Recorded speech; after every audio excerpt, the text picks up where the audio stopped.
আসসালামু আলাইকুম। আজকে আমরা তোমাদের ম্যাথমেটিক্স 3 এর অধ্যায় 11 নিয়ে আলোচনা করব। এখানে অন্তরক সমীকরণ নিয়ে আলোচনা করা হয়েছে। তো এখান থেকে সংক্ষিপ্ত নর্মালি এসে থাকে, রচনামূলক তেমনটা আসতে দেখা যায় না। ঠিক আছে, বেসিক্যালি 11 অধ্যায়ের পর থেকে সংক্ষিপ্ত আকারে বেশি দেখা যায়, তবে লাস্টের দিকে গিয়ে একটু রচনামূলক অঙ্ক আসতে পারে। ঠিক আছে, তো চলো আমরা শুরু করি। তো বরাবরের মতোই কোনো একটা অধ্যায় শুরু করতে গেলে আমাদের সূত্রগুলো নিয়ে একটু আলোচনা করতে হয়। তো সূত্রগুলো পারলে মোটামুটিভাবে আমাদের অঙ্কগুলো খুবই সহজ হয়ে যায়। ঠিক আছে, তো এখানে এটা রয়েছে ডিফাইন ডিফারেন্সিয়াল ইকুয়েশন, অর্থাৎ অন্তরক সমীকরণ, যেটা আমরা অলরেডি ম্যাথ 2-তে করে আসলাম। ইন্টিগ্রেশন নিয়ে এখানে কাজ। ঠিক আছে, তো এখানে সূত্রে বলতে কি বোঝায়, আমরা নর্মালি ডিফারেন্সিয়েশনের সূত্র জানি। কি বলতো সেটা, লগের একটা সূত্র জানি যে লগ এক্সকে যদি ডিফারেন্সিয়েশন করা হয়, যেমন ডি ডিএক্স লগ এক্স, তার মানে কি 1/x, এটা তো আমরা জানতাম। তাহলে একইভাবে যদি আমরা 1/xকে যদি আমরা ইন্টিগ্রেশন করি, এক্সের সাপেক্ষে যদি 1/xকে ইন্টিগ্রেশন করি, তাহলে কি হবে বন্ধুরা, লগ এক্স হবে। Very simple. ঠিক আছে, তাহলে আমাদের এখানে একটা বিষয় দেখতে হবে যে এই যে এখানে ইন্টিগ্রেশন 1/xের জায়গায় রয়েছে এক্স প্লাস ওয়াই।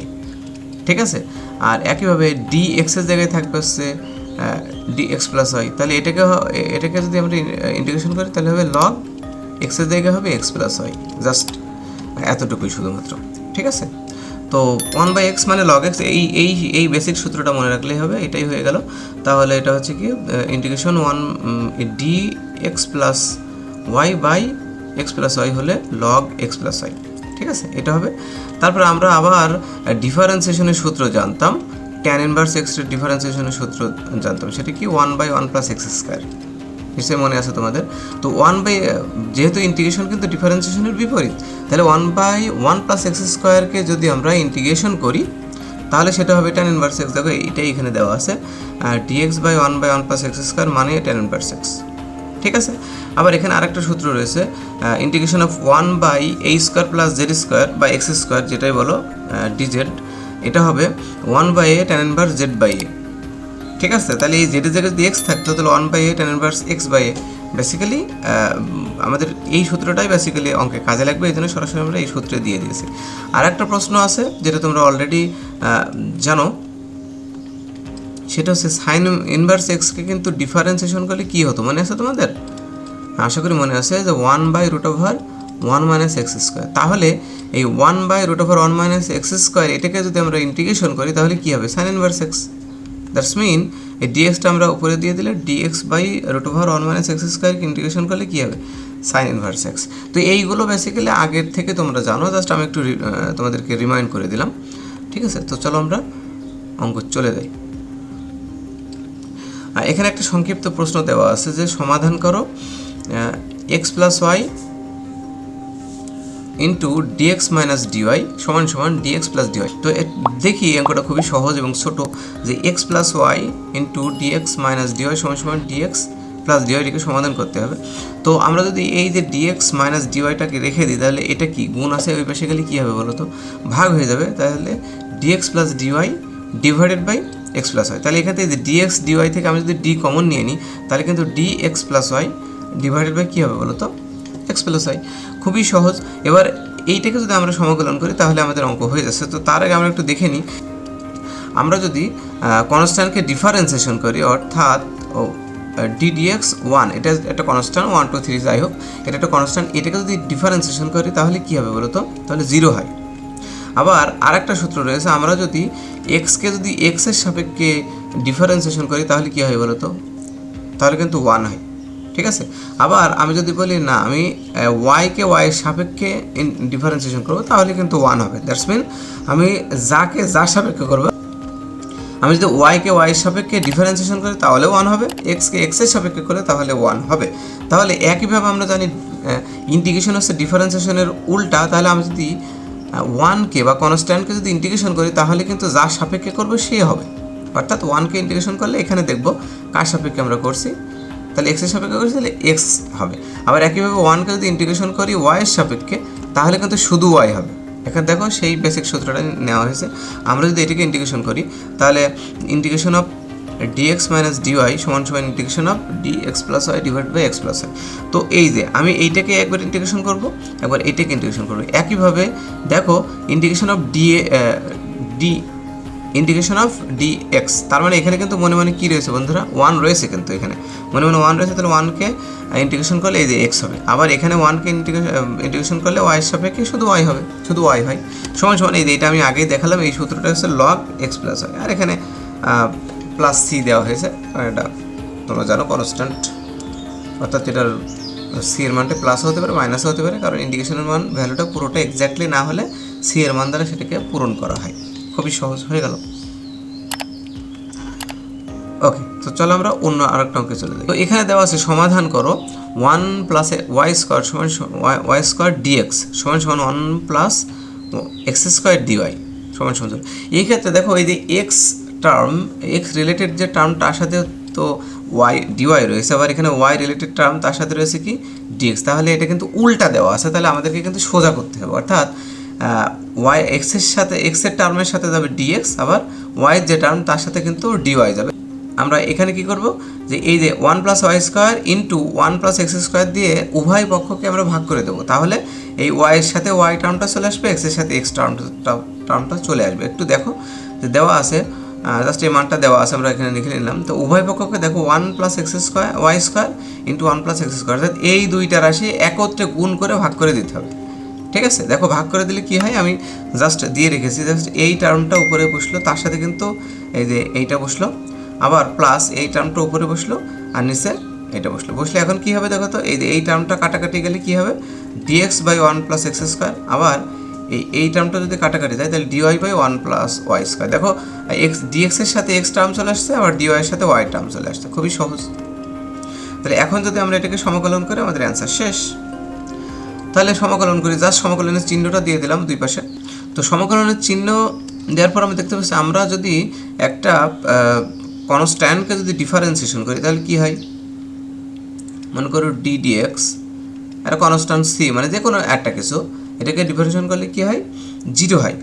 কনস্ট্যান্ট বলতে 1 2 3 একটা সংখ্যা, আবার একইভাবে 0কে যদি আমরা ইন্টিগ্রেশন করি তাহলে কিন্তু কনস্ট্যান্ট হয়, উল্টা। তো আমরা দেখো সেইটাকে এখানে 0 আছে, এটাকে অলরেডি আমরা ইন্টিগ্রেশন করেছি, এই জন্য সি হয়েছে, কনস্ট্যান্ট হয়েছে, আর জাস্ট এইটা আমরা বসিয়ে রাখলাম। এখন দেখো just integration of dx by 1 plus x square মানে কি tan ইনভার্স এক্স, আর এই এক্সের জায়গায় কিন্তু ওয়াই রয়েছে, তাহলে tan ইনভার্স ওয়াই হবে, খুবই সিম্পল। তাহলে এটা হচ্ছে অ্যান্সার আমাদের, হয়ে গেল, খুবই সহজ। চলো আমরা একটা রচনামূলক একটা অঙ্ক করি, অঙ্কের করার মাধ্যমে আমরা এই লেকচারটা শেষ করব।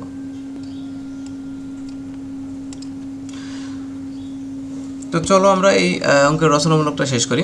তো এখানে দেওয়া আছে সমাধান করো x plus y square dy by dx সমান সমান কি এ স্কোয়ার, খুবই সহজ। তো এটাকে আমরা দেওয়া আছে, এটাকে আমরা 1 নম্বর সমীকরণ দিয়ে দিলাম, ফলো করতে হবে, ঠিক আছে। ওকে, তাহলে এই ধরনের অঙ্ক একটু জটিল রাশি মনে হচ্ছে আমাদের কাছে, এই জন্য এটাকে আমরা ধরে নেব পি ধরতে পারি, মানে এক্স প্লাস ওয়াই, এই রাশিটাকে আমরা জেড ধরে নেব। তো আমি অন্য কিছু ধরা যায়, সমস্যা নেই। তাহলে এটাকে ধরার পরে আমাদের ডিফারেন্সিয়েশন করতে হবে, ঠিক আছে। তাহলে এটা আমরা ধরে নিলাম এক্স প্লাস ওয়াই সমান সমান জেড ধরে নিলাম। এখন এটাকে যদি আমরা এটাকে ডিফারেন্সিয়েশন করি, তো ডিফারেন্সিয়েশন করলে কী হবে, আমরা যদি এক্সের সাপেক্ষে ডিফারেন্সিয়েশন করি তাহলে এক্সকে ডিফারেন্সিয়েশন করলে 1 হবে, আর ওয়াইকে ডিফারেন্সিয়েশন করলে আসলে কিছুই হয় না, বসে যায় ডিওয়াই বাই ডিএক্স সমান সমান জেডকে ডিফারেন্সিয়েশন করলেও তাই হয় ডিজেড বাই ডিএক্স। এখানে আমাদেরকে এই যে ডিওয়াই বাই ডিএক্স এর মানটা, যেহেতু এখানে ডিওয়াই বাই ডিএক্স রয়েছে, এই জন্য ডিওয়াই বাই ডিএক্স এর মানটা আমাদের বের করতে হবে এখানে। তাহলে ডিওয়াই বাই ডিএক্স সমান সমান হবে 1টা এই পাশে চলে গেল, তাহলে কী হবে, ডিজেড বাই ডিএক্স মাইনাস 1 হবে। আশা করি বুঝতে পেরেছো। এখন আমরা 1 নম্বর দেখি, তাহলে 1 নম্বর হতে পাই, তা 1 নম্বরে জাস্ট শুধুমাত্র আমরা একটা মান বসিয়ে দেবো। তাহলে 1 নম্বর কিন্তু এইটা, পরে এই যে এক্স প্লাস ওয়াই আমরা ধরেছিলাম জেড, তাহলে জেড আর এই স্কোয়ার রয়েছে বলে উপর স্কোয়ার, আর এই যে ডিওয়াই বাই ডিএক্সকে বলে মান বসালাম, বের করলাম। ডিওয়াই বাই ডিএক্স মানে হচ্ছে ডিজেড বাই ডিএক্স মাইনাস 1 সমান সমান এই স্কোয়ার, খুবই সহজ। তাহলে এই যে জেড স্কোয়ারটা গুণ আছে, তাহলে এই পাশে গেলে কী হবে বলো, ভাগ হয়ে যাবে, খুবই সহজ। পরবর্তীতে এটা ডিজেড বাই ডিএক্স মাইনাস 1, এই মাইনাস 1টা ডান পাশে চলে গেলে কী হয়, প্লাস 1 হয়। ওকে, প্লাস 1 হয়ে গেল, খুবই সহজ। এখন এটাকে আমরা যদি একটু লসাগু করি তাহলে কী হয়, এটা বসে গেল, আর লসাগু করলে জেড স্কোয়ার লসাগু, তাহলে হবে এই স্কোয়ার প্লাস 1-এর সাথে এটা গুণ করলে হয় জেড স্কোয়ার, ঠিক আছে। তো এটা বসে গেল। পরবর্তীতে এই যে জাস্ট আমাদের কাজটা কী বলো তো, এই যে এই ডিএক্সের মানটা আমি এক জায়গায় রাখলাম, ঠিক আছে। অর্থাৎ জাস্ট আমরা কি করব এখন, এই যে ডিএক্সটা ভাগ আছে না, আমি এই পাশে দিয়ে দিলাম, আর এইটা জাস্ট কী হবে, উল্টে যাবে, অর্থাৎ জেড স্কোয়ার উপরে যাবে আর এই স্কোয়ার প্লাস জেড স্কোয়ার কিন্তু নিচে আসবে, জাস্ট উল্টে গেল। তোমরা ক্যালকুলেশন করে তুমি জেড ডিএক্স মান যদি এক পাশে রাখো তাহলে দেখবা এই জেড স্কোয়ারটা উপরে যাবে, জাস্ট উপরে যাবে, আর এটা নিচে চলে যাবে। অর্থাৎ এই যে ডিএক্সটা এই পাশে চলে গেল, আর এটা এই পাশে আসার সময় যেহেতু এটা উপরে আসে নিচে চলে যাবে, আর এটা নিচে আসে বলে উপরে চলে যাবে, খুবই সহজ। অর্থাৎ ডিজেড, অর্থাৎ ডিজেডের সাথে এটা গুণ হবে, সহজ। তাহলে ডিজেড ইন্টু এই যে z square divide by A square plus Z square. এখন দেখো এই যে টার্মটা, এই টার্মটার যদি আমরা লসাগু করে দিলে উপরের টার্মটা হয় জাস্ট উল্টা। অর্থাৎ আমি একটু ভেঙে দিই, 1 minus a square divided by A square plus Z square. এটা আমাদের একটু মুখস্থ রাখতে হবে, কিছু কিছু ক্ষেত্রে ইঞ্জিনিয়ারিং এগুলো আমরা জানি, ছোটোবেলা থেকে দেখে আসছি যে আমাদের প্রয়োজনের সাপেক্ষে মনে রাখতে হয়। তাহলে এটা যদি আমরা লসাগু করি, এ স্কোয়ার প্লাস জেড স্কোয়ার লসাগু, তাহলে এটার সাথে সরাসরি 1 গুণ করলে হয় এ স্কোয়ার প্লাস জেড স্কোয়ার, আর এই মাইনাস এ স্কোয়ার। তাহলে কী হবে, এ স্কোয়ার স্কোয়ার কাটাকাটি যাবে, তাহলে থাকবে z square divided by A square plus Z square. দেখো সেইটাই আছে, z square divide by A square plus Z square. অর্থাৎ এইটাকে ক্যালকুলেশন করলে উপরেরটা হয়, উল্টাভাবে আসছে, এই জন্য এটা তোমাদের একটু মনে রাখতে হবে।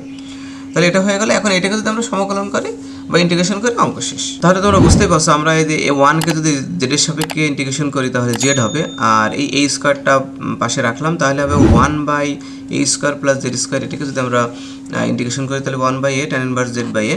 আর এখানে রয়েছে এক্সের সাপেক্ষে আমি 1কে কিছু নাই মানে 1কে যদি আমরা ইন্টিগ্রেশন করি তাহলে এক্স হবে, তারপরে প্লাস সি, ঠিক আছে। এখানে প্লাস সি মাইনাস সি কোনো ব্যাপার না, একটা দিলেই হলো, ঠিক আছে। যদি মাইনাস থাকে তাও আমরা প্লাস দিতে পারি, কোনো সমস্যা নেই। আর এই মাইন্ডেড আরেকটা বিষয়, এই সিটাকে যদি আমরা ডানে বামে করি সেটাও সেক্ষেত্রে আমরা প্লাসই ধরবো আর কি, এখানে মাইনাস ধরার কোনো দরকার নাই। জাস্ট এখানে আমরা একটু মান বসিয়ে দেবো। এই যে জেডের মান আমরা ধরেছিলাম কি বলতো, এক্স প্লাস ওয়াই, নিশ্চয়ই মনে আছে তোমাদের।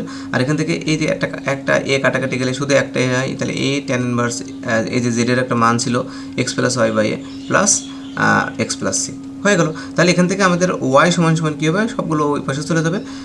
এই যে এ ট্যান ইনভার্স তোমার